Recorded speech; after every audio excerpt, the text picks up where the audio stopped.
Hi everyone, and welcome to the second episode of the All Things Sport podcast.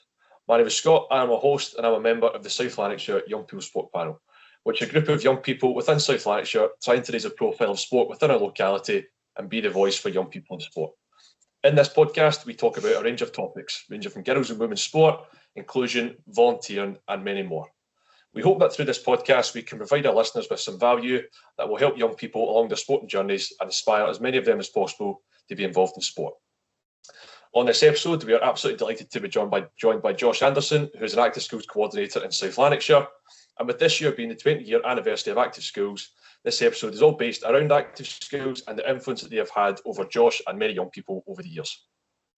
Josh, thank you so much for joining us today. Obviously, the face behind the scenes of the Young People Sport Panel within Lanarkshire. So, for our listeners that don't have never worked with you before, or maybe haven't met you before, could you just tell us a little bit about your sort of job title, where you've been before, and kind of your journey through sport?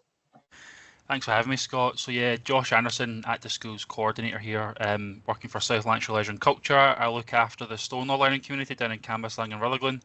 I saw that you had one of my colleagues, Graham Reid, on the previous episode, so I work with Graham in the Cambuslang and Rutherglen locality. As I said, I look after the Stonelaw Learning Community, so that's Stonelaw High School and the 7 cluster schools, essentially to get more people more active more often through the provision of leadership opportunities, but also extracurricular clubs as well, so before school, at lunchtime and after school. I've been doing the job for 6 years now. I thoroughly love the job. I often say it's the best job in the world. It's an emotional roller coaster, but I wouldn't have it any other way. I'm also the lead officer for our South Lanarkshire Young People Sport Panel, which I suppose we'll talk a little bit more in detail as we go along. And I've been doing that for about a year now as part of the current cohort's 2-year cycle. In terms of previous experiences, listen, you name the job in sport, I've probably been here and done it. I've got quite a different pathway into this job from most people. I started my journey at the age of 12, learned to volunteer at my local basketball club with the coach that the coach that was running the club was also my mentor at the time. I've came through the leadership programmes with Renfrewshire Active Schools through Renfrewshire Council, because that was the local authority in which I lived in as a young person. In terms of my professional career, played a bit of basketball. I've also been a basketball development officer at a club that I started when I was only the age of 19. Again, we'll touch on that a little bit later on, I suppose. Been a senior development officer. I've been a club development officer in women's basketball. My previous job before Active Schools was operations manager at the Glasgow Rocks professional basketball team, who are now known as the Caledonia Gladiators. So, those are, I suppose, my paid occupations that I've done, and I've also had a number of volunteer roles within sport as well. For example, as a chairperson at the Parkmeads Community Sport Hub. I've also volunteered in the world of social media with lots of different sports teams. So, yeah, probably the job that you can name, I've probably done it. Pretty well-rounded experience, but as I say, I've been doing this job for 6 years now. I absolutely love it. And yeah, that's a wee whistle-stop tour version of my background, Scott. You spoke there just quickly about your about when you were 12, you were sort of helping and sort of volunteering within a basketball club. Could you explain to us a little bit more about that and sort of how that came about? Because I think, we've seen it especially here in South Lanarkshire with some of the work that we've done with the Sidekicks programme with the P7s and stuff. And that's obviously kind of a similar age. So how did you get into that, and sort of how did that opportunity sort of arise? Yeah, good question. So it's probably shown my age a little bit here. I was probably around about 2006, 2005, 2007, around about that time. So Active Schools wouldn't have really been around for all that long at that point in time. I was playing for a basketball club called the Bishopton Broncos, and the head coach of that club was called Mr. Burgess. He was also a deputy teacher in one of the schools in the local area, and he was pushing for basketball to be grown. And one of the things, and it's always stuck with me even in my career to this day, is his phrase was always be replaceable.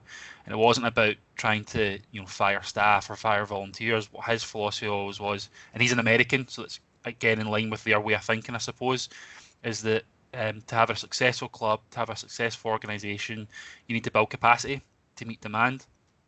And what better way to do that than with the players within your own club? So that was the club I played for in terms of as a participant, and that got me on the kind of performance pathway, I suppose, within the world of basketball as a participant. But when I was getting to that primary 7 age, getting into first year, there was the opportunity to give back through volunteering at that local club. So I got a bit of mentorship, a bit of training with Mr. Burgess. And it very much looked like me supporting younger children within the primary school age groups, within I think the P4-5 age groups. I'd come down on a Thursday after school. It'd be 1 hour. I'd be under the supervision of him and other adults, get support, mentorship, and then I would after that 1 hour do my own tour training session as well. So actually I was getting 3 hours worth of activity every Thursday, which was fantastic. That was probably the stepping stone for me as I started to get older through my teenage years. Progressing through high school was then getting me to think about, is coaching something I want to go down the route of? And that was probably a springboard a couple of years later into doing sports leadership in school, higher PE, the Lanarkshire School of Sport Education, which is their equivalent of South Lanarkshire Sports Coach Academy. So yeah, I attribute a lot of my I suppose start in the world of coaching sport down to that first opportunity that Mr. Burgess gave me when I was the age of 12. I wasn't a head coach. I wasn't a formal qualified coach at that point because I was only 12 and 13 years old. But it was certainly giving me some really good opportunities just to experience what it's like to coach, what do coaches do in terms of their setup, how do they plan, how do they prepare. It's not just they turn up with a bag of basketballs and it suddenly just runs. There's a lot of work that goes behind the scenes on that. So yeah, really, really thankful for that opportunity that came when I was 12 years old. What was the sort of like the motivating sort of factor or something which made you come back to that session every single week? Because I think from my experience of working and sort of volunteering within South Lanarkshire, going through the sort of the psychics programs and doing a little bit of leadership with first and second years, like I could never imagine even myself at that age standing up or sort of even just helping out with like a coaching session at that age, because that can be quite a daunting thing, even when you've got a group of primary 1s or primary 2s in front of you that are significantly younger than yourself. That can be quite daunting. So from whether it was from your perspective or from the perspective of the teacher that was helping you, what helped you to sort of come through that and sort of, and probably like what made you come back every week? That's probably what I'm getting at. There's probably two things actually for me. I think the first thing for me, it was something different. So not many of my friends were actually doing that, so something that I could say was mine, that it was a unique opportunity that I got to, I suppose, develop a range of interpersonal skills. I wasn't the most confident young person at that age, so you'll probably disagree with me saying that because I probably come across as being quite confident now as an adult, but I certainly wasn't the most confident young person. So for me, it was an opportunity to be around, I suppose, one or two other like-minded young people that were the same age as me, coming from the same background, and developing those interpersonal skills. And it was something that I could say was mine. There was a sense of ownership over that and a sense of achievement and accomplishment as well, because it was pitched at my level in terms of my ability to actually lead activity, which is very, very minimal at that point. I suppose the other thing as well, and it kind of goes back to development of personal skills, there was an opportunity to work alongside someone that I saw as a role model. So Mr. Burgess was a coach, and I had a great rapport with him. I still do. I still keep in touch with him even to this day in terms of mentorship role within my own personal life and my professional career.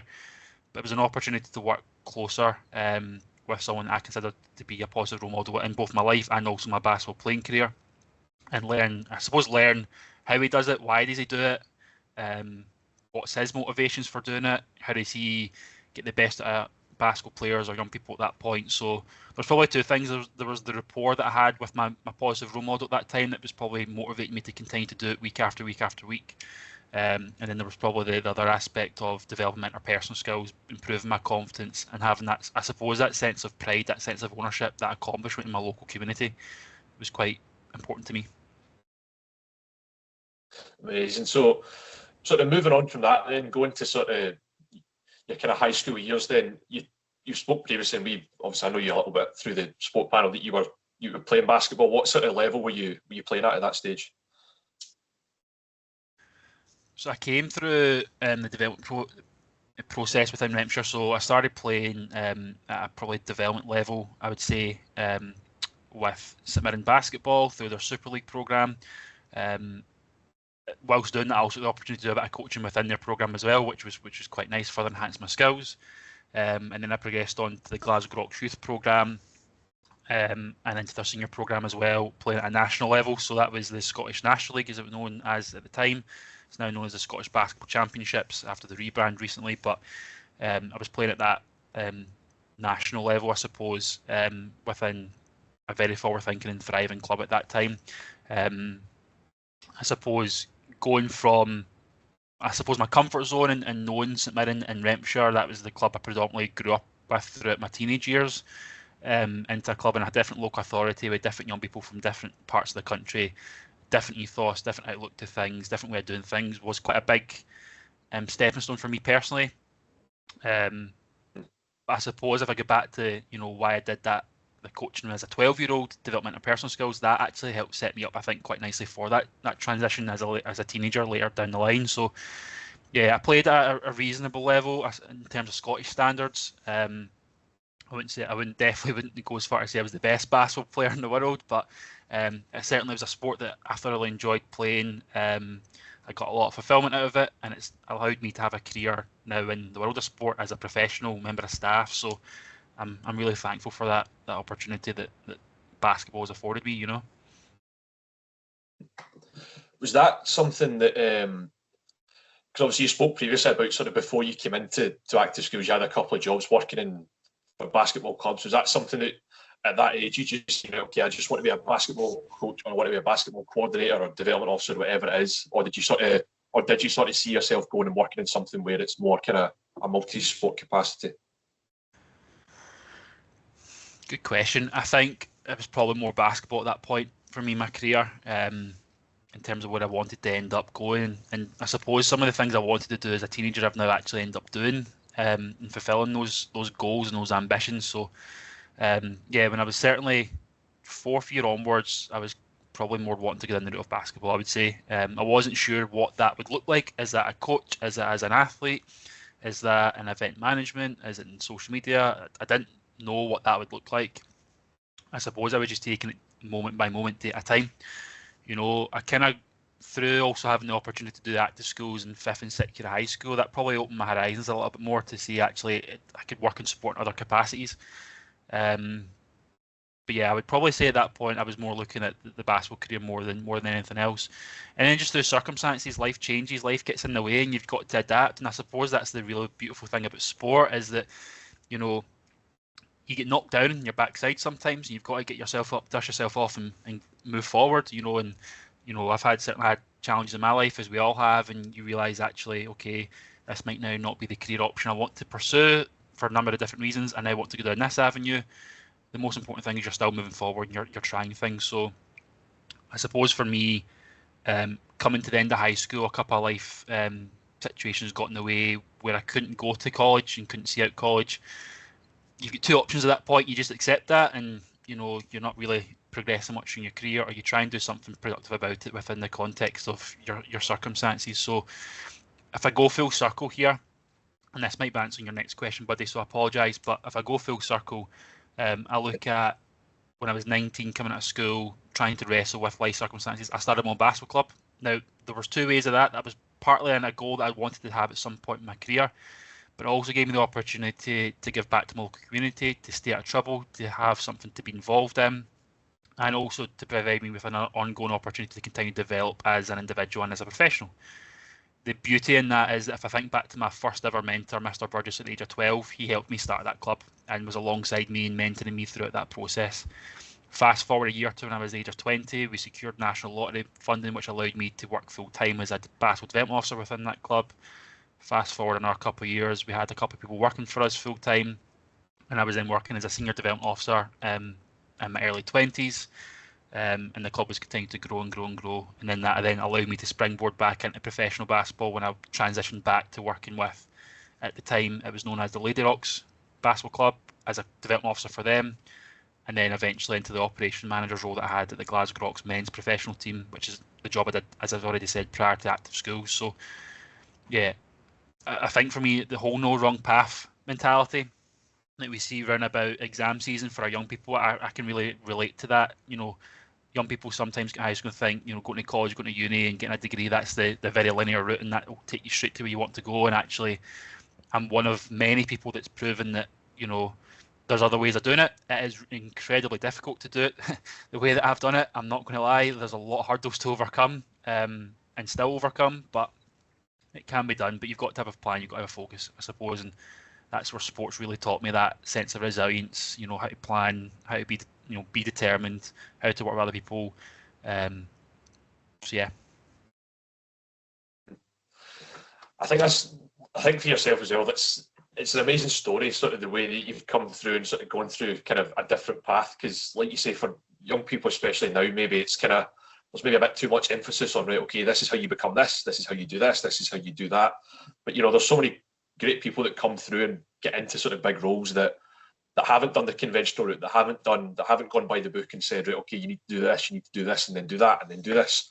You know, so I think it's a great story. So I want to touch on, so just before I touch on your sort of the time when you were 19, sort of starting your own basketball club, because I think that's really interesting. Just going back a couple of years before that, you spoke about your first experience with active schools when you're 5th and 6th year. What was that, and kind of what did you get involved with, and what did you get up to in that time? Yeah, so just before I answer that, what I would say just on the back of your last point there is I'm certainly not someone that would shoot down the conventional route of going to college and uni. You know, I think there is merit in that. I suppose the point I try to say to young people nowadays is it's not the only route.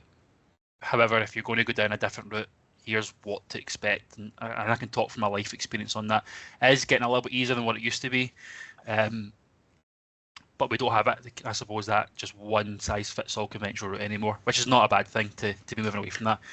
I suppose to answer your question about what active schools look like when I was in 5th and 6th year, so I get the opportunity to apply for the Lanarkshire School of Sport Education. Again, that's their equivalent of South Lanarkshire Sports Coach Academy.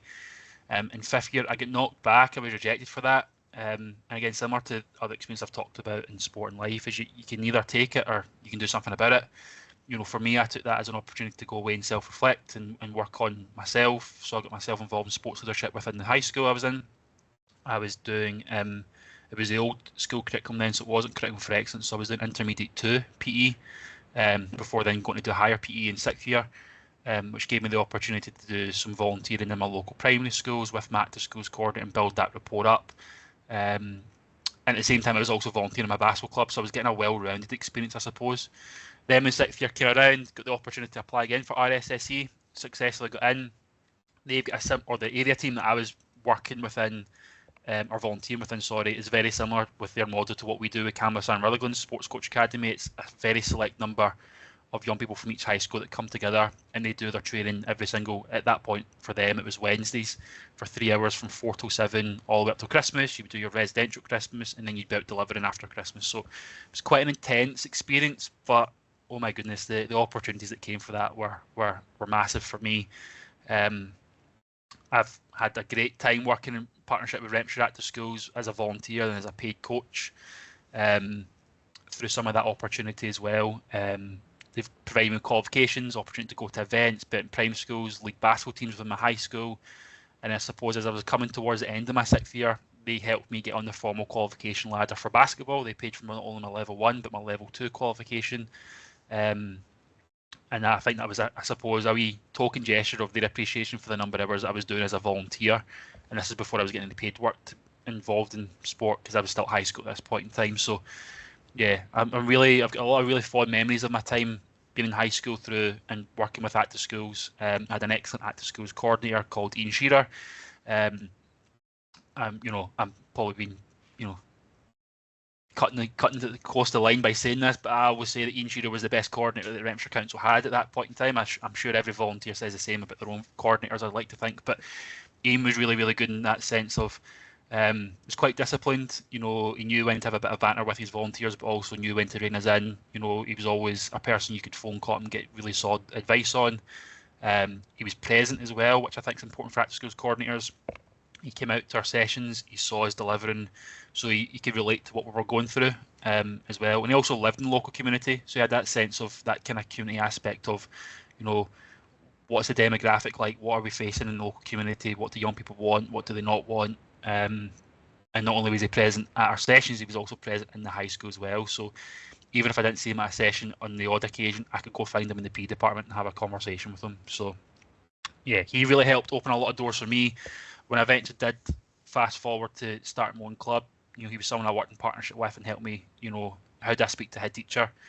How do I plan a primary school development programme? How do I go through the accreditation process with Lanarkshire Council at that time? So, yeah, really, really good memories of working with active schools in Lanarkshire. How vital is it, or how important is it to have somebody there, like an active schools coordinator, or if it's a PE teacher? How important is it to have somebody there as a young person that you can speak to and just sort of ask for their feedback and advice at that age? Because at that age, I mean, it's not just in the world of sport. At any age, you're learning your craft and you're learning your sort of how you like to do things. You're building your own philosophy at that age. So how important was that, having somebody that you could trust, having somebody you could go and speak to and ask for advice at that age? I think massively important. I think in the world of sport, there's lots of people that are in it for themselves, and I don't mean that necessarily as a criticism. I know it sounds like that, but that is just the fact of sport. People are trying to elevate to the next level. Sport, generally speaking, is quite a competitive environment. If I think about the workplace within sport, the vast majority of people that we consider the workforce in Scottish sport are volunteers. They're not paid people. So to get a paid job in sport, and a reasonably paid job in sport, is quite a challenging thing to do. So being around people who are in that environment, be that a teacher, an active schools coordinator, or sports development officers who are getting paid a pretty good salary to do a pretty important job, which is motivating and inspiring young people. I lapped up the opportunity to be around them as much as I possibly could. So when I was in 6th year of high school, I only had 3 subjects on timetables. I had a lot of free periods, and the school that I went to, your free periods where you could just go home. You didn't need to actually be in school, which I know is slightly changed nowadays, but for me, I was spending opportunities going down to the PE department during a free period to volunteer within PE classes, or going out to primary schools with my coordinator, because I just wanted as much experience as I possibly could get. I suppose for me in 6th year, you're then going through that opportunity of life is about to change in a couple of months' time. I'm about to leave my comfort nest, my comfort zone of high school. And as much as teenagers say they don't like high school, it is still a comfort zone for them. They've been 6 years at school. You're now going into being a young adult. The world is going to change for you, both professionally and personally. So having the opportunity to have those conversations at that time with my coordinator and my PE teachers about, what does college look like? What does uni look like? If I was to go and do this degree or this diploma, what would that likely get me in terms of jobs if I worked for it? As I heard Graham talking about in his podcast with you, Scott, in terms of, the degree only takes you so far. It's all the real life experience out with that you need to get a job these days. So those were the conversations I was even having one coordinator about, what extra do I need to do to get over the line? And I suppose as well, it's just really important for young people to have a responsible adult in their life that's not a parent, that they can talk to and they can open up about within an appropriate context about the challenges they're facing within sport and how do they overcome that. Even it's going to sound like a silly conversation, but even just the stresses and pressures of exam season. I'm expected to come and coach a session on a Wednesday night from 3 till 4, but I've got an exam on the Friday. But actually, you're not missing that coaching session. The exams on the Friday. You need to learn to manage your time. And that was quite an important thing for me to learn as a teenager, that I can't just bin all my commitments just because I've got an exam in a couple of days' time. Different if it's the following morning, but if it's in a couple of days' time, being at that 1 hour coaching session is actually going to do the world of good for your physical and your mental and emotional well-being. And actually you go into your studies a lot clearer minded. So conversations like that were massive for me as a teenager. And I'm very, very thankful that, I had a really responsible active schools coordinator and PE staff around me. Because not every young person, I suppose, has that in their life, or even has that relationship with PE departments or coordinators. I think it's good, especially for our sort of young people listening to this. I think that, well, from my perspective anyway, such a key point to take away about that. Just in terms of how you kind of manage your time, because obviously, I mean, we've all been there. We've all done exams, we've all done tests and stuff like that, where we have sort of a stressful couple of months where there's where the pressure is there, because especially if you go to uni or college or whatnot, if you don't get whatever you need, then it can be quite daunting if you don't achieve that. So I think for our young listeners, that's definitely one thing to take away from that. So going into when you spoke about you starting your own basketball club, how did that come about, and how did that shape you for your career coming up? Because from my perspective anyway, starting a club at that young age, that seems quite a big step, and there's probably quite a lot of steps that you have to sort of go through to make that happen. So How did that come about? Well, I had to grow up really quickly. It's probably the simplest way of putting that. It's not easy, and it's certainly not something I would certainly advocate for most young people doing at that age. I got the timing right, I suppose, as well. So I had a couple of challenging life circumstances. I had to pull out of college for some family circumstances, and I thought, you know what, I'm not going to just let this define me. I don't want to sit around when I do have a bit of downtime. I want to be productive with my time and try and make something of it. And I appreciate it's going to mean a lot of sacrifices along the way. Lots of nights out with my friends. Maybe not spend as much money on things I want to spend. There's sacrifices to be made, but long term, here's what I want to do. So I had a conversation with Mr. Burgess. I went to school one day after school and I said, look, here's my circumstances where I'm at. Here's what I would like to do so that I'm still doing something in the time I do have and I can give in the short term.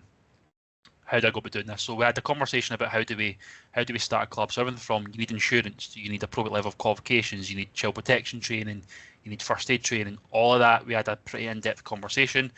We started to then map out what the club would look like and what it would do going forward. We then had conversations with active schools about, if we were to start promoting in schools or want to work in partnership with schools, how would we do that? What's the accreditation process look like? And then we sat and spoke with the governing body. So I remember our first 6 months, we promoted it out and we were only getting like 6 or 7 kids at a session for like 6-7 months solid. Sometimes it was 3 kids at a session, just depends on the time of the year, Halloween, school, parents' nights and whatnot. But we believed in it, and we got a really good partnership with a local community hall, which gave us, I suppose, a facility for almost nothing. We were paying lets, but it wasn't what clubs now pay nowadays. So it allowed us to keep the price low, which was attractive to the local community. And our biggest focus was, we're not asking children to come along to a basketball club to be an elite athlete. You just want to come along and learn good life values, learn to be a leader, develop their skills, develop their interpersonal skills, and just have lots of fun. So I think at that time a 2.5 hour session was only like £3, so it was fairly cost effective, and we just stuck with it.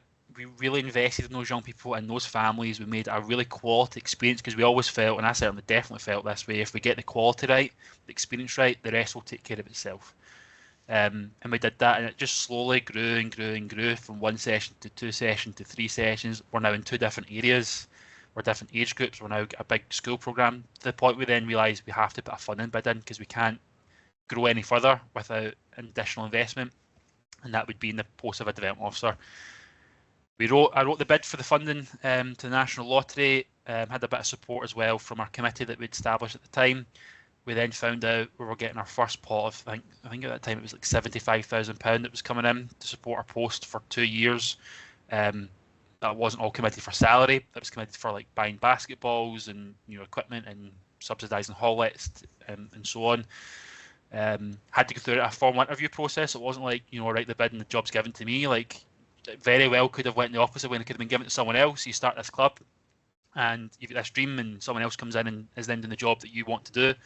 So I was put through the ringer for that, which was fine, and that's fair. It's the way it should be. Successful in getting the job, and that took me for a couple of years. Thoroughly enjoyed it. But as I say, there was a lot of growing up that had to happen. Like, you sit in a head teachers meeting and head teachers are on the point. They need to know what you're looking to do. Don't waste their time. How you're going to evaluate, what is the plan, how is it going to impact their young people, how they're going to benefit from it, what's the ask on the school. So I had a lot of growing up to do quite early on, but I'm very thankful for it. I probably wasn't as appreciative of it in the moment, Scott, if I'm being honest.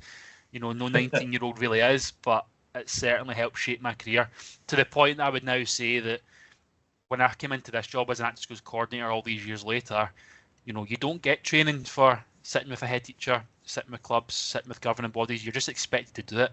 And that's not a criticism. That is just reality. That's what happens nationally, okay? So for me, to have had that experience back when I was 19 and 20, sitting with head teachers, sitting with governing bodies and learning that way, but with a mentor alongside me, really prepared me for the job I'm now doing as an active schools coordinator. It also gives me a unique perspective of being able to see what it's like in the club sector, because it's very different to working in local government as an active schools coordinator. So I've got, I think, a pretty good appreciation for what clubs are going through, and I can relate to what they're going through as a development officer because I've been there and done it. And I can also see where an active schools coordinator can really help a club and vice versa. So yeah, that's kind of how it came about in a whistle stop tour. There's a lot more that we could probably dive into in that. But yeah, I'm very thankful for that opportunity. And listen, even when I got the job, I wasn't the all singing, all dancing person that you would like to think you are at that point. There was still a lot of learning I was doing as a development officer as well as I was going along. I was now managing a team of people a couple of years down the line who were now part-time and full-time as well. That was a massive experience for me. How to deal with people, managing funding, a different ball game altogether. You've now got not just your own expectations, you've got the expectations of someone that's giving you a lot of money, and how to report on time, and how do you meet the demand, and how do you have just open and frank conversations? How do you build that relationship and that rapport? You know, so yeah, very, very thankful for that time when we started the club. So moving on then to when you become an active schools coordinator 6 years ago. So how did that sort of, going from working as an operations manager, did you say? Yeah. Yeah. So going from that and sort of being involved in basketball and having your sort of being involved in kind of a one-dimensional sort of way like that.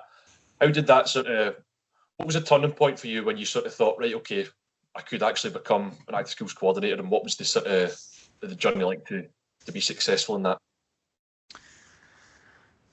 It was a massive personal hurdle to overcome for me, so I get back to this point. People think I'm quite a confident person. I probably am more confident now. I probably wasn't I was definitely more confident coming out of school than I was as a 12-year-old, going back to the point at the start of this story, right? But growing up, you were always told to be an active schools coordinator, you must have a degree.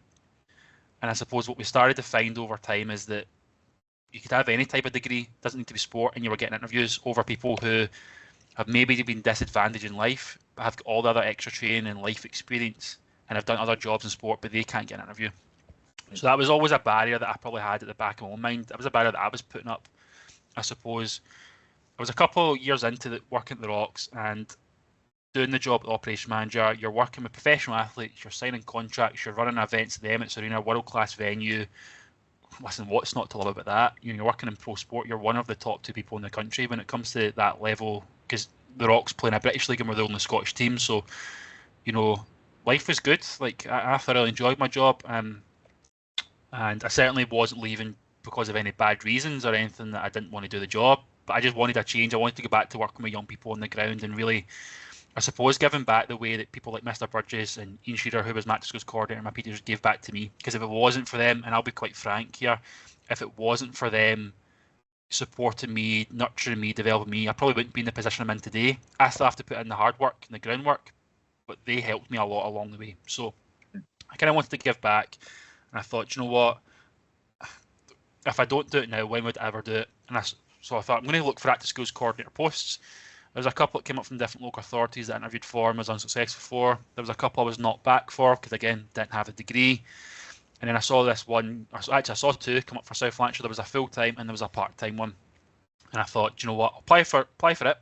And if I even get an interview, Scott, I'll take it as a sign of success. Because again, I think at that time it was, for South Lanarkshire, you need to have a degree or equivalent exceptional on-job experience. That was the wording of that. So I thought, okay, well, I've got the on-job experience bit, don't have the degree bit.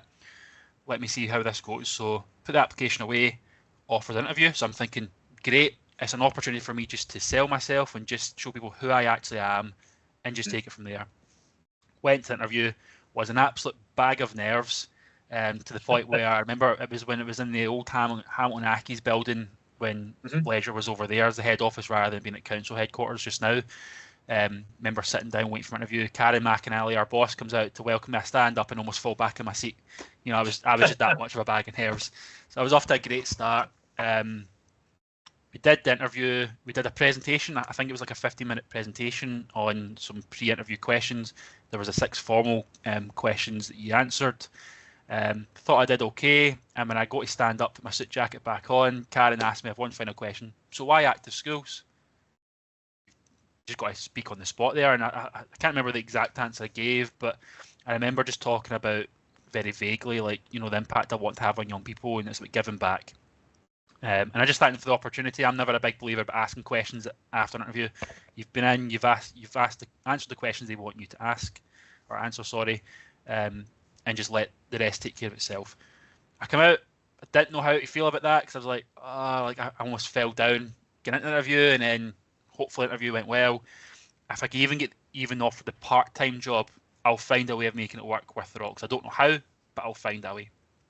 I think it was the following week later, I was in a meeting with the owner, the previous owner of the Rocks at the time. We were doing our week ahead meeting. Had a couple of missed phone calls from an unknown number. I'm like, oh my goodness, who's this? And then there was a voice note from South Lanarkshire saying call us back. I'm going, okay, this might just be the typical phone call you get to say you've been unsuccessful. Called them back, and I was offered the full-time job instead of the part-time job. Scott, when I very rarely get speechless in my life. I actually couldn't verbalise the words I wanted to say at that point. I was honestly gobsmacked.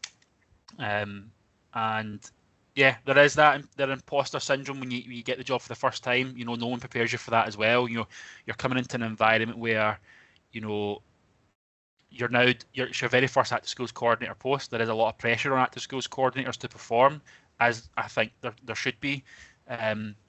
You're in a very privileged position over children and young people, as a role model, as an influencer, to use that phrase very loosely. And there's now a lot of responsibility on your shoulders. I was ready for it. I felt ready for it. And then I get in the door and you go, oh, okay, the job is even bigger than you realise. But, you know, listen, all the things that I kind of get taught from high school to being a development officer, being a senior development officer, working in pro sport, and kind of been leading me up to that opportunity. There's yet to be anything in this job that I sit back and go, I am so unprepared for that. Doesn't mean to say there's not challenges in the job. There are things that do challenge me, absolutely. I'm not perfect at this job, but there are certainly things that come up and I go, I faced that 10 years ago, or I faced that 5 years ago in that job. And yes, the circumstances are slightly different, the people are different, but I know how to handle this, I know how to approach it. Or when there's mistakes I've maybe made early in my career, because you're young, you're wet behind the ears, you're just learning, and you go, and it happens again, a similar circumstance now in this job, I go, yeah, I now know not to handle it that way because it didn't go well the last time.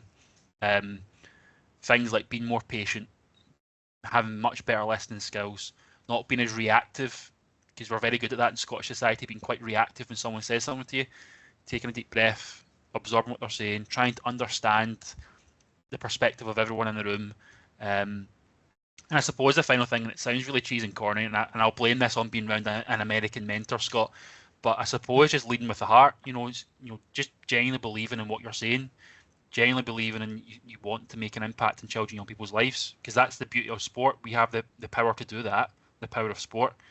We have the power to bring people together. We have the power to help develop them, nurture them, help them on the next journey of life and their career. And that's the beauty of the job of an Active Schools coordinator. So many things we get to do, but the power of what we do is in front-facing with children and young people and our partners. So yeah, all that's probably led me up to this point now. And even in the 6 years, if I think to year one to now, there's a lot I've learned. I came in just before COVID as well, so I probably got 7 or 8 months and then COVID hit. Doing the job during COVID was a completely different job to what it is now. Came into a really thriving learning community. It is still a thriving learning community. We've built on the previous successes of Vary Lake, who was my predecessor in this learning community. That's been one of the obvious ones we talk about quite a lot. That program's not down to just me, that's down to lots of people, but it started with Vary. We've just built on her great work at that point.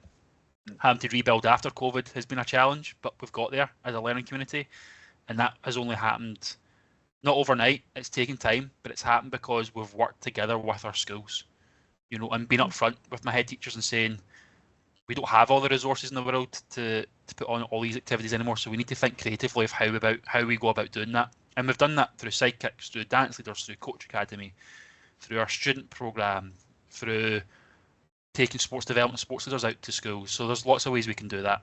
But yeah.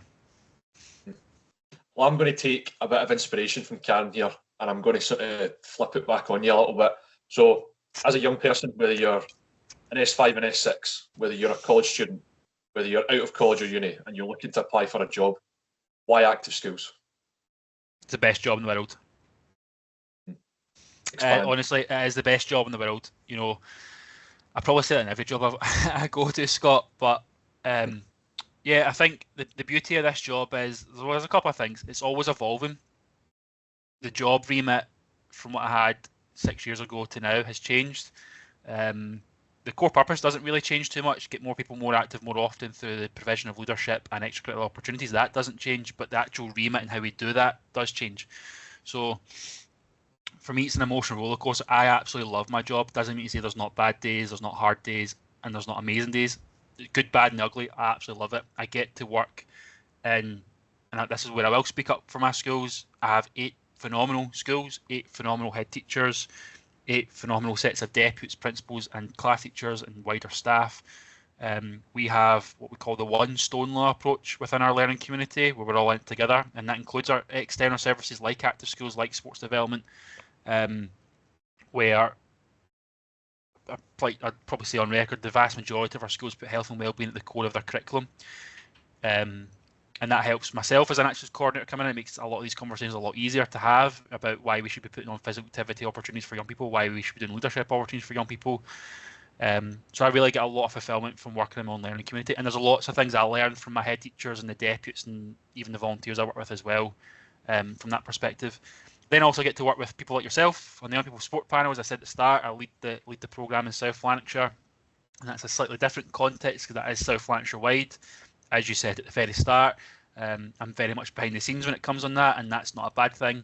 And that's a piece of work that it's very hard to, I suppose, gauge the impact on, because a lot of the work, as I've said to you guys, that you do right now probably won't be felt for another couple of years because it takes time. It's development work. But to answer the question about why active schools, why should someone want to get into active schools, it's an amazing job to have.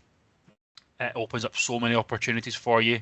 You get to have an impact in the lives of children, young people, and it's just a fun job overall.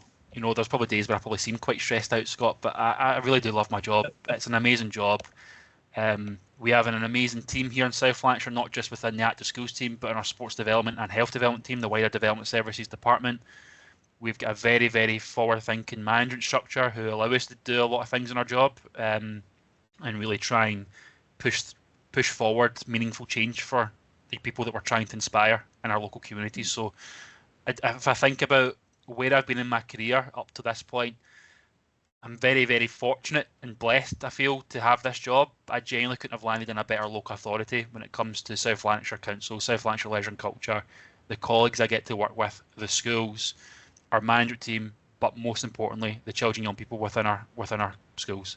They're amazing. They turn up, they get involved, they get stuck in, they keep me humble, they keep me up to date on the latest trends and what's going on. Yeah, it's an emotional roller coaster, but it's one that you definitely don't want to miss out on. It's an amazing job. Well, thank you very much for giving up your time to come and speak to us today. I think sort of from my perspective, your journey has definitely been something that's incredibly inspirational and something that a lot of young people can take a lot away from. So just one final question, which we're going to start asking all of our guests from now on. So I'll keep it sort of fairly open so you can speak about this in whatever way you like. So what's one piece of advice you would give for young people coming through for their sporting journeys? Absolutely anything you like. Is that young people coming through college, uni, high school? Anything you want. There? Bit of advice? Well, I think Graham stole my thunder in the last podcast because he said put the hard work in, put the groundwork in. So he stole my thunder. I agree with what he is saying. That you need to put the hard work in. I think the advice I would go with is, yeah, put the hard work in. Don't take yourself too seriously. I've learned that a lot in my career. You know, definitely don't take yourself too seriously. But probably I would also say, get yourself as involved in as many opportunities as you possibly can. Don't try and be a one-trick pony. So yes, put the hard work in. Yes, get as much experience as you can, but make sure that it's a broad range of experiences. To give you an example and how this could actually help in your career, it's quite a very unique example because it's because of COVID. But when I was involved in Lanarkshire as a community sport hub chairperson, I was a volunteer role that I took on. I got the opportunity to work with lots of different sports clubs, and one of the things that we did in the sports hub was we linked with the local food bank so that clubs could donate food to the hub, and the hub would then, as a collective body, give that food to the local food bank, and then give it to the local community for those most in need. And it was a good thing to do. Nothing wrong with that. But you also ask yourself the question, how does this help you late in your career? Well, fast forward to COVID. COVID hits, and one of the things I was leading on with colleagues in my own learning community was running a food bank and working with sports clubs. And how do we get that information out to schools? How do we collect insensitive information on families that need support? How do we process the food? How do we bag it up? How do we get it out?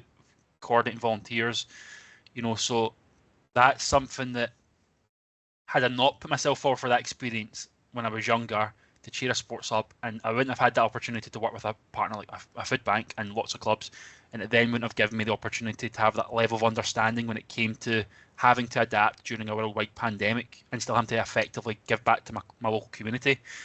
It's a very unique example I give. Hopefully, touch wood, when I have a worldwide pandemic again, have to go through that. But had it not been for that earlier opportunity, I wouldn't have been as prepared for that when I was thrown into that environment. So yeah, work hard, get as much opportunities on your CV as you possibly can, but make sure that they're as broad and diverse as they possibly can. Go work in disability sport. Go work in dance.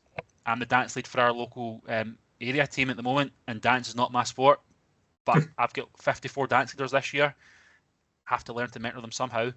Go and work with governing bodies. Go work with local charities. Go work with the local authority. Get a mentor is probably the last thing I'd say, Scott, is get a mentor, someone you trust that you know is going to give you good feedback. It's not just feedback you want to hear. They will hold you accountable. I suppose to summarise, when I think back to Mr. Burgess being my first mentor and then supporting me when I started the Basso Club, it would be very easy for people to say I got an easy ride when it came to that. I didn't. Mr. Burgess kept me super accountable. Maybe not publicly in front of people, because I don't think that's appropriate, but behind the scenes he was like, right, Josh, see you next time. See how you approach that conversation, maybe word it slightly differently. See that email, it's too long, shorten it down, short, sharp, to the point. See your planning here, you can take those 3 pages out because that's not relevant to a school. So find someone to hold you accountable that you trust, will give you good feedback and honest feedback. Work hard, don't take yourself too seriously. You can't really go wrong after that, I suppose. Great advice. Well, thank you very much. Like I say, thank you very much for giving up your time to come and speak to us. Hopefully for young people listening to this, hopefully that's something you can take something away from this podcast and hopefully provide you with some kind of value, whether it's, whether you're a high school pupil, whether you're in college or uni, or you're looking for a job, hopefully that's provided you with some value that you can take away into your own sporting journey. So thank you very much. Thanks, Scott.